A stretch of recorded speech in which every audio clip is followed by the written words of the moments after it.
बिस्मिल्लाहिर्रहमानिर्रहीम अल्लाहुम्मा सल्ली अला सय्यिदिना मुहम्मदिन व आलि मुहम्मद। मैं हूं मन्नान अशरफ और आप देख रहे हैं आपका अपना यूट्यूब और फेसबुक चैनल। बात यह है कि चालें जो है ना सियासी, वो बहुत तेज़ी के साथ जो है गेम पलटी जा रही है और बहुत तेज़ी के साथ गेम की चालें जो है चलना शुरू हो चुकी हुई हैं। कोई किसी को यानी कि चैलेंज कर रहा है, कोई किसी को चैलेंज कर रहा है। सबसे बड़ी गेम की जो चैलेंज जो है ना, वो इमरान खान को हुआ था। इमरान खान ने जब ये ऐलान किया कि मैंने पंजाब और KPK की जो असम्बली हैं वो तहलील कर देनी है, तो बहुत से बयानात आना शुरू हो गए। गवर्नमेंट ने यानी कि गवर्नमेंट के इत्तेहादियों ने, इम्पोर्टेड हुकूमत के बहुत से वज़रा ने ये बयान देने शुरू कर दिए कि इमरान खान की क्या ज़रूरत है, वो हमारी मर्ज़ी के बगैर असम्बली तहलील कर ले।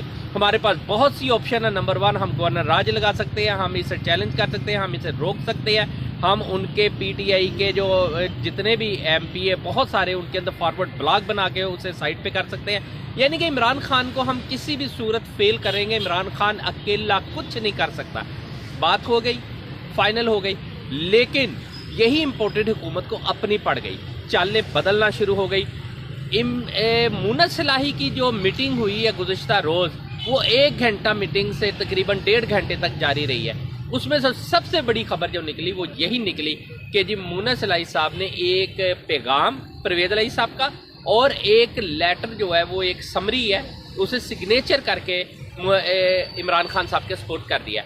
अच्छा, इमरान खान के साथ आगे मर्जी अब इमरान खान की। बात यह है कि असम्बली को तहलील करना या ना करना, ये बाल जो है इस टाइम इमरान खान साहब के कोर्ट में चले गई। परवेज़ इलाही साहब इस सिलसिले के अंदर बहुत सी चालें चल सकते थे, गेम कर भी सकते थे, लेकिन उनके पास ऑप्शन कोई नहीं। अगर उनके पास कोई ऑप्शन होती देन वो कुछ करते। उन्हें पता था कि अगर मैंने यहाँ से कोई हल्की फुल्की भी कोई गलती कर ली तो मेरा सियासी मुस्तकबिल तबाह बर्बाद हो जाएगा। पाकिस्तान की तारीख में पहली दफ़ा बड़े बड़े बुर्ज जो है इमरान खान के साथ इसलिए खड़े हैं कि उन्हें पता है कि अवाम उस किसी भी किरदार को माफ़ नहीं करेगी जो आज पाकिस्तान के ख़िलाफ़ अपने किसी भी किस्म की करप्शन को छुपाने के लिए किसी मामलात के हवाले से अगर वो साइड पे होता है या पैसा लेके साइड पे होता है तो बहुत मुश्किल हालात आ जाएंगे। अच्छा, ये चीज़ें जो है ये बड़ी अहमियत रखती है। मुनत सलाही साहब ने जो है सबसे पहले इम्पोर्टेड हुकूमत को, बाकियों को ये पैगाम दे दिया कि हम इमरान खान के साथ खड़े हैं। इमरान खान जब चाहे असम्बली तहलील कर ले। KPK की जो है वो भी असम्बली की जो समरी है इस टाइम इमरान खान साहब के पास है, जब चाहेंगे तहलील कर देंगे। बात यह है कि जब उन्होंने ऑर्डर देना है साथ ही असम्बलियाँ तहलील हो जाएंगी। दोनों वज़राए आला जो है उन्होंने ऐलान कर देना है। ये गेम जो है, जैसे ही ये गेम पलटी है उसके बाद इम्पोर्टेड हुकूमत के जो नारे थे ना, वो मुख्तलिफ नारे लगना शुरू हो गए। उन्होंने कहना शुरू हो गए कि जी अब हम मुज़ाकरात के लिए बैठते हैं। इसमें आसिफ जरदारी साहब, उसका बहुत अहम किरदार है, वो भी यही ख्वाहिश कर रहे हैं कि जी किसी सूरत भी है ये सारे इलेक्शन पूरे मुल्क में यकमुश्त हों बेशक लेट हों लेकिन इकट्ठे हों। अगर इमरान खान को KPK और पंजाब दे दिया तो बहुत मुश्किल हो जाएगी। उसके बाद उनके हाथ से सिंध भी निकल जाएगा। फिर बलूचिस्तान के अंदर वैसे ही एक अलग किस्म की सियासत है, वडेराइज़म है, उसमें और सरदारी निज़ाम है, उसका सियासत बिल्कुल सेपरेट है। लेकिन सिंध का निकल जाना बहुत बड़ा लॉस हो जाएगा। नून लीग की गवर्नमेंट जो मरकज़ है वो खड़ा है, वो भी एकदम फारिग हो जाएगा, इसलिए कि इस टाइम के ऊपर हुकूमत के हालात जो बहुत बुरे हो चुके हुए हैं। जनवरी के अंदर, मैं फिर आपको कह रहा हूँ, मैं बार बार कई व्लॉग्स के अंदर ये बता चुका हूँ कि पाकिस्तान मुआशी तौर पे बहुत बुरे तरीके से रेड लाइन पे पहुँच गया है और ये रेड लाइन क्रॉस हो चुकी है। मैं बार बार कह रहा हूँ ये हमारी खुशकिस्मती है कि हमसे सऊदीया ने हमसे जो $3 अरब लेना था उसकी डेट एक्सटेंड कर दी है, नहीं ले रहा है। इसके अलावा जो हमने $1 अरब का बॉन्ड देना था वो बड़ी मुश्किल, शुक्र रब की दाद का कि वो अदा हो गया। लेकिन आपके $15 अरब अभी मई तक देने हैं। इसके अलावा आपके पास इतना पैसा नहीं है कि आप जनाब जनवरी के अंदर सरकारी जो जितने भी जॉब करते हैं उन्हें तनख्वाहें दे सके। अगर आप सरकारी एम्प्लॉइज़ को तनख्वाहें नहीं दे पाते हैं, आपके पास पैसा नहीं होता, तो आप क्या करेंगे? पेट्रोल आपको इस टाइम IMF के साथ आपकी बिगड़ चुकी हुई है, IMF आपको पैसा नहीं दे रहा है। आपको उसको मुतमिन करने के लिए लाजमी बात है पेट्रोल भी महंगा करेंगे, गैस महंगी करेंगे, बिजली दोबारा महंगी करेंगे। आप ये महंगाई का एक नया तूफान है। ये तमाम हालात से भी तो इम्पोर्टेड हुकूमत ने निकलना है ना। उसके लिए ज़रूरी है कि वो मुज़ाकरात की टेबल के ऊपर आएंगे। अब मुज़ाकरात के लिए उन्होंने एक दावत दे दी है इमरान खान को। इमरान खान ने भी हामी भर लिया। उन्होंने कहा है जी मैं मुज़ाकरात अब करें तो हमारी एक मशरूत मुज़ाकरात होंगे। अच्छा, वज़रा क्या कहते हैं, जितने भी वज़रा हैं उनकी भी थोड़ी सी टून चेंज हो गई है। पहले जो वफाकी वज़रा थे उनकी टून और तरह की होती थी, कभी वो तमाशा करते थे, कभी वो बयानात गलत देते थे, कभी कुछ करते थे, कभी वो इमरान खान को यानी कि हर टाइम किसी ना किसी नाम से पुकारते रहते थे। लेकिन अब वो कहते हैं अगर वो सीरियस है तो बिल्कुल मुज़ाकरात होने चाहिए, अगर मुज़ाकरात हो जाते हैं तो बहुत बेहतर हो जाएगा ये मुज़ाकरा के टेबल। अब दूसरी चीज़ एक और आ जाती है, देखिए सेशन जो है पंजाब असम्बली का तकरीबन 4 माह से जारी है, अभी तक वो कंटिन्यू है, और मरकज़ का भी जो है कौमी असम्बली का इजलास है वो भी कई माह से जारी है। उन्हें ये डर है कि कहीं प्रेसिडेंट जो है आरब अलवी साहब वो कहीं ऐलान ना कर दें या उन्हें कहना दें कि जी आप एतमाद का वोट ले वज़ीर आज़म साहब, लेकिन उसमें 2 सूरतें हो जाएंगी। सबसे पहले कि चलती असम्बली के अंदर क्या सदर पाकिस्तान ऐलान कर सकते हैं कि जी एतमाद का वोट लें, उसके ऊपर स्पीकर कौमी असम्बली जो है वो फ़ौरन या तो कहेंगे कि ठीक है हम लेते हैं, और या फिर बयान दे देंगे नहीं जी आप हमें ऑर्डर नहीं दे सकते, अभी असम्बली का इजलास चल रहा है, असम्बली का इजलास ख़त्म होगा तब हम वोट ऑफ कॉन्फिडेंस के ऊपर जाएंगे। लेकिन यही चीज़ पंजाब असम्बली के ऊपर भी फिर लागू हो जाएगी। पंजाब और मरकज़ के अंदर कोई ज़्यादा फ़र्क नहीं है, लिहाजा फिर वही ऑर्डर वही चीज़ें जो है फिर पंजाब पे हो जाएगी। और इसीलिए तमाम नून लीग के MNA और वज़रा को सख्ती के साथ मना कर दिया गया, वो अब मुल्क से बाहर का सफ़र बिल्कुल नहीं कर सकते। हालात हर पल बदल रहे हैं।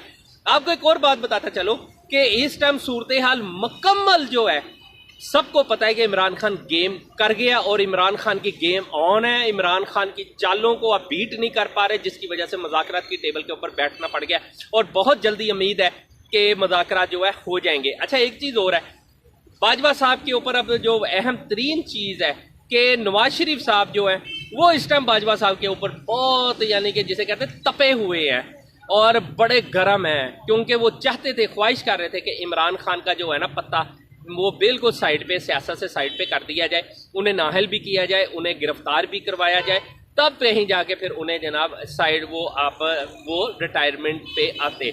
लेकिन बाजवा साहब ने ऐसा कोई काम नहीं किया, क्योंकि वो हो ही नहीं रहा था। उनकी इतनी पावर्स थी आखिर के ऊपर, लेकिन वो नहीं कर पाए या उन्होंने जान के नहीं किया।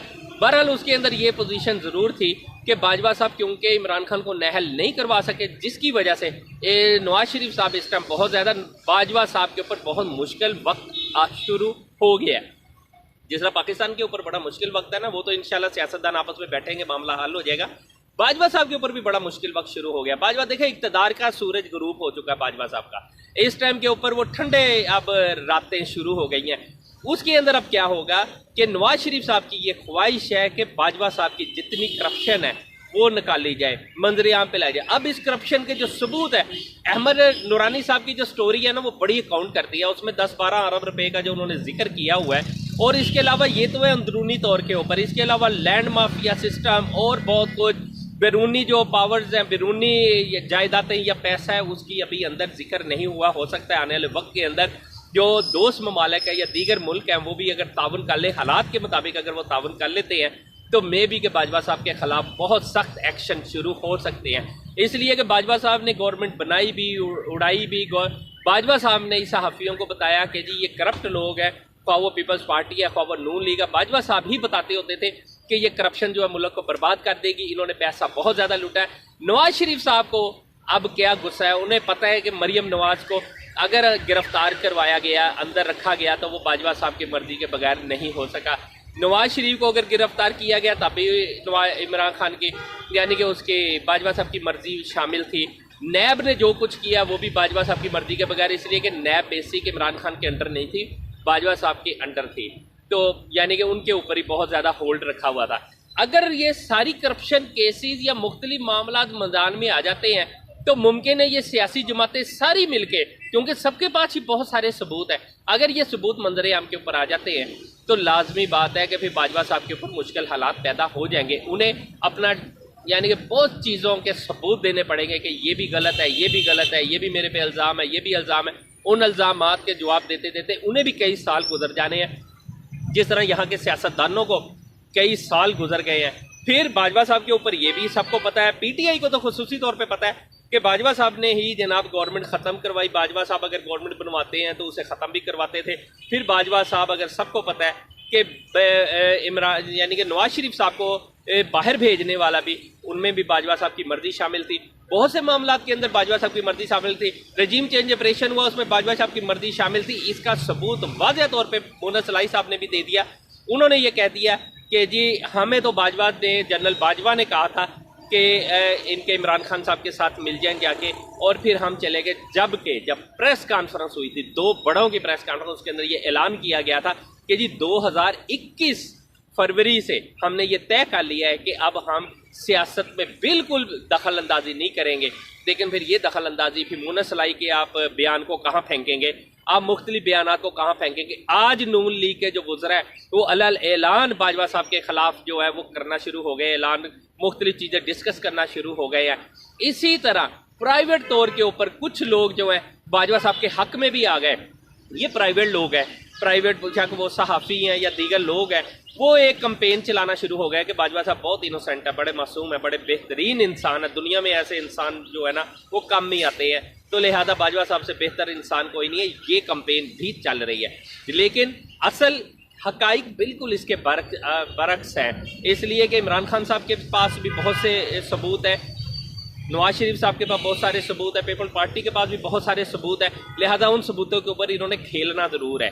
परवेज़ मुशर्रफ साहब के साथ ये इन्होंने जो कुछ किया है, आने वाले वक्त में मे बी ये अभी यानी कि किस्सा है, लेकिन हो सकता है जो हालात नज़र आ रहे हैं कि जनरल बाजवा साहब के साथ भी बिल्कुल उसी तरह मुकदमात, उसी तरह मामला, बहुत सारी चीज़ें में भी हो सकती हैं। लेकिन ये सारा कुछ तब होगा जब ये सारे इलेक्शन के अंदर से निकल के हुकूमतें बना लेंगे। अब बात ये है कि इस टाइम जो हालात नज़र आए हैं, देखें नए आर्मी चीफ जो है जनरल आसिम मुनीर साहब जो है उन्होंने गेट नंबर 4 लगता है बंद कर दिया, इसलिए उन्होंने अपनी फील्डिंग मुकम्मल बिठा ली है। DGISI समेत बहुत से यानी कि बड़े ओहदे जो हैं वो उन्होंने अपने जो लोग हैं वो लगा लिए हैं। अब देखना ये है कि शहबाज शरीफ साहब जो है उन्हें भी एक पैगाम है। नवाज शरीफ साहब ने एक आसिम मुनीर साहब से डिमांड की है, चलते चलते मैं लास्ट में अब खबर दे रहा हूँ कि जी नवाज शरीफ साहब ने एक डिमांड की है कि जी इमरान खान को हर सूरत नाअहल करार दिया जाए और इसकी गिरफ्तारी करवाई जाए, मुझे पाकिस्तान में बाइज्जत तरीके से लाया जाए। उसके लिए आसिम मुनीर साहब से यानी कि आर्मी चीफ साहब से एक मदद मांगी जाएगी और मे बी के मांगली भी हो। मैं आपको फिर दोबारा बता रहा हूँ कि ये डिमांड आ गई है और लाजमी बात है अगर इन्होंने ये डिमांड की है तो फिर मुमकिन है कि उन तक ये पैगाम पहुँच गया है कि अब आप इलेक्शन में चले जाएँ, क्योंकि मुल्क की बेहतरी इसी में है कि इलेक्शन हो। लिहाजा इलेक्शन जब भी होंगे, लेकिन मुझे लग रहा है कि बहुत जल्द इलेक्शन होंगे, बेशक ये मिल के मुश्तरका तौर के ऊपर फाइनल करके सारी चारों असम्बलियाँ और मरकज जो है वो तहलील करके इलेक्शन में चले जाएं तब भी बेस्ट है। नहीं तो इमरान खान साहब खुद इलेक्शन में जा रहे हैं और गेट नंबर 4 बंद हो गया। ये अब अंदाज़ा हो रहा है कि गेट नंबर 4 तकरीबन बंद हो गया। अगर उसकी एक खिड़की खुली भी है तो वो स्पेशल ज़रा मोहब्बत के लिए, हवा के लिए शायद खिड़की खुली है, लेकिन बाकी गेट बंद हो गया। इमरान खान साहब की चालें मुकम्मल कामयाबी के साथ आगे बढ़ रही हैं। नवाज शरीफ हो, जरदारी साहब हों या शहबाज शरीफ या PDM की हुकूमतों में दीगर जो उनके इत्तेहादी हैं, सबको अब घुटनों के बल आना पड़ेगा। सबको मुज़ाकरात की टेबल पे बैठ के इसका कोई लाहे अमल जल्द से जल्द यानी कि घंटों में तय करना पड़ेगा, तब कहीं जाके मामला को हल किया जा सकता है। वरना इमरान खान अपनी चाल चल लेंगे और इमरान खान ने अगर अपनी चाल फाइनल चल ली तो फिर उसके बाद इनके लिए बहुत मुश्किलात पैदा हो जाएंगी। मनान अशरफ को इजाज़त दीजिए, अपना भी चैनल का बहुत ख्याल रखिएगा। अल्लाह हाफ़िज़।